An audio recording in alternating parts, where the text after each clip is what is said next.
విజయవాడలో భూమి విలువను పెంచుతూ ఏపీ సర్కార్ నిర్ణయించిన గడువు సమీపిస్తూ ఉండడంతో రిజిస్ట్రేషన్ కార్యాలయాలు కిటకిటలాడుతూ ఉన్నాయి.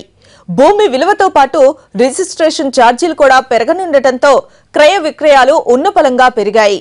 రియల్టర్లు, మధ్యతరగతి ప్రజలు చలాన్లను కట్టి రిజిస్ట్రేషన్ కార్యాలయాల దగ్గర బారులు తీరారు. రద్దీని దృష్టిలో పెట్టుకుని కంచికచర్ల, నందిగామ రిజిస్ట్రేషన్ కార్యాలయాలు అర్ధరాత్రి దాటాక కూడా పనిచేశాయి.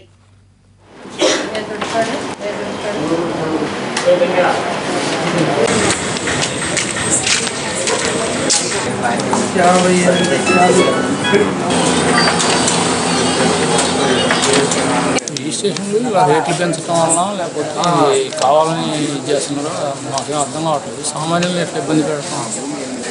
ఉదయం నుంచి వచ్చి రాత్రి 11 అవుతుంది. అందుబాటులో ఏమన్నా ఒక హోటల్ కానీ లేకపోతే ఏమన్నా తినడానికి కానీ ఉంటాను కానీ దోమలు కొడుతున్నాయి. ఈ రేట్లు పెంచడమే కానీ